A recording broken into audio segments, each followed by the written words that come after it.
আশরাকা, যে ব্যক্তি মানুষকে দেখানোর জন্য সালাত আদায় করলো সে শিরিক করলো। মান সামা ইউরাই ফাকাদ আশরাকা, যে মানুষকে দেখানোর জন্য রোজা রাখলো সে শিরিক করলো। তো রিয়া অর্থাৎ লোক দেখানোর জন্য কোন আমল করা, এটাই হলো শিরকুল আসগর, ছোট শিরিক। এই আমলের শিরিক, এটাতে কেউ যদি লিপ্ত হয় তবে এর কারণে আমরা কাউকে বেঈমান বলতে পারি না, তবে এই ইখলাসহীনতার কারণে আমলের দ্বারা যে মর্যাদা পাওয়া দরকার সেই মর্যাদা বেচারা পেয়ে ওঠে না। কিন্তু শিরিক বলতে সাধারণভাবে যেটা বোঝানো হয় এমন কিছু যেটা ঈমানের বিপরীত, তাওহীদের বিপরীত, যেই জিনিসে কেউ যদি আক্রান্ত হয়ে যায় তাকে আর মুসলমানদের কাতারে গণ্য করার সুযোগ থাকে না। যেমন মক্কার আবু জাহাল, আবু লাহাব, এই গোষ্ঠী এরাও আল্লাহ তাআলার অস্তিত্বকেই যে অস্বীকার করত বিষয়টা এমন না। বাংলাদেশে এক ঢাকা ইউনিভার্সিটিতে যেই পরিমাণ নাস্তিক খুঁজে পাবেন, ওই গোটা কুরাইশের মধ্যেও এই পরিমাণ কেউ ধারে কাছে অঞ্চলেও নাস্তিক খুঁজে পাবেন না। এরা মুশরিক ছিল, মানে অর্থে আল্লাহর অস্তিত্বকে স্বীকার করত। কিছু কিছু বিষয়ে আল্লাহর অস্তিত্ব না শুধু, বরং আল্লাহ তাআলার ব্যাপারে তারা নির্দ্বিধায় স্বীকারোক্তিও দিত। যেমন কোরআনে আছে, ওয়ালা ইন সাআলতাহুম মান খালাকাস সামাওয়াতি ওয়াল আরদা ওয়া সাখখারাশ শামসা ওয়াল কমার লা ইয়াকুলুন্না আল্লাহ। হে নবী, আপনি যদি ওদেরকে জিজ্ঞাসা করেন আসমান জমিন কে সৃষ্টি করেছেন, চাঁদ সূর্য কে পরিচালনা করেন, ওরা বলবে আল্লাহ। তাহলে যদি আল্লাহই বলে তাহলে মুশরিক কেন? মুশরিক হলো এ কারণে আল্লাহ আসমান সৃষ্টি করেছেন, জমিন সৃষ্টি করেছেন, চাঁদ পরিচালনা করেন, সূর্য পরিচালনা করেন, এতটুকু যদিও মানে, কিন্তু ইবাদত করার সময় আর এক আল্লাহর ইবাদত করতে পারে না। তখন বিভিন্ন দেবদেবীর ইবাদত করে আবার ব্যাখ্যা দেয়, মা না'বুদুহুম ইল্লা লিয়ুকাররিবুনা ইলাল্লাহি যুলফা, আমরা এদের ইবাদত করি এ কারণে যাতে করে এরা আমাদেরকে নিকটবর্তী করে দেয় আল্লাহ পর্যন্ত পৌঁছে দেয়।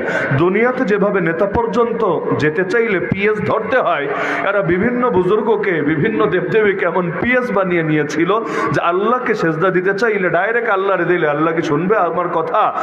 আল্লাহরে সেজদা দেওয়ার পরিবর্তে ওরে দেই, তাহলে ও সুপারিশ করবে আল্লাহকে, বলবে আল্লাহ ও তো আমার লোক, ওরে মাইরেন না, ওরে জাহান্নামে ফেলেন না, ওরে কবরে আযাব দিয়েন না।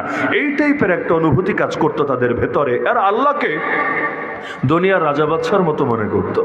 দুনিয়ার রাজা বাদশারা কত বিজি, এত মানুষের ডাক শোনার সময় কোথায়? তো এদের পর্যন্ত কিছু পৌঁছাতে হলেও লিঙ্ক ধরে যেতে হয়। আল্লাহ পর্যন্ত ডাইরেক্ট যাবে কিভাবে? ওই মাজারে গিয়ে সেজদা লাগা, ওই মাজারে গিয়ে মুনাজাত করতে থাক, ইয়াকা না'বুদু ওয়া ইয়াকা নাস্তাঈন বাদ দিয়ে মানুষের কাছে সাহায্য চাইতে থাক, মানুষেরই বন্দেগী করতে থাক। এগুলোই তাদেরকে নিতে নিতে নিতে এক পর্যায়ে শিরিকে এমন ভাবে জড়িয়েছে তখন তাওহীদের নামও তারা শুনতে পারতো না। তাহলে কিছু শিরিক এমন যে শিরিকে লিপ্ত হলে মানুষকে আর ঈমানদার বলার কোনো সুযোগ থাকে না। বর্তমান সময়ে আমাদের মধ্যে এমন শিরিক ঢুকেছে বহু লাইন দিয়ে। এর মধ্যে অন্যতম হলো, যেটাতে আগেই বলেছি যে অল্প সময়ে যেহেতু মৌলিক কয়েকটা ধরিয়ে দিই। এক নম্বরে ব্যাখ্যা বাদ, এক নম্বরে সার্বভৌমত্বের শিরিক। এটা কি? সার্বভৌম ক্ষমতার মালিক একমাত্র আল্লাহ, সর্বময় ক্ষমতার মালিক একমাত্র আল্লাহ। যে মানবে ঈমানদার, যে মানবে না বেঈমান। এখানে দ্বিমতের কোনো সুযোগ নাই, মাযহাবি মাসলাকি কোনো ইখতিলাফ টানারই কোনো সুযোগ নাই।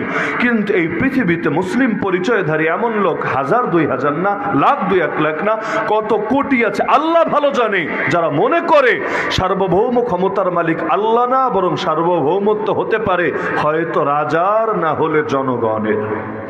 নাউযুবিল্লাহি মিন যালিক। বাংলাদেশের সংবিধানে আজও পর্যন্ত লেখা আছে যে সংবিধানের পূজা করে কিছু লোকে।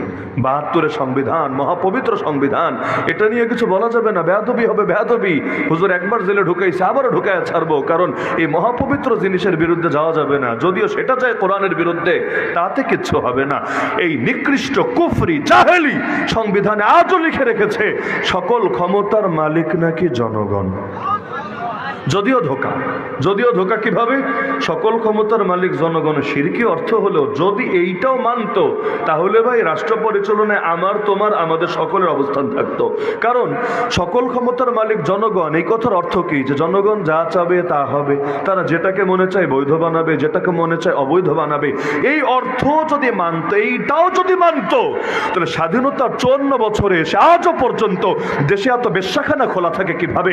মদের বারে লাইসেন্স দেয়া থাকে কিভাবে, অর্থনীতি সুদের ভিত্তিতে পরিচালনা করে কিভাবে, কাদিয়ানিগুলোকে আজও অমুসলিম ঘোষণা না করে পারে কিভাবে, আজও পর্যন্ত কোরআনের কত কথা বলাকে নিষিদ্ধ করে রাখে কিভাবে, আজও পর্যন্ত বহু ক্ষেত্রে আল্লাহ তাআলার বাণী প্রচারে পর্যন্ত অঘোষিত নিষেধাজ্ঞা রাখে কিভাবে।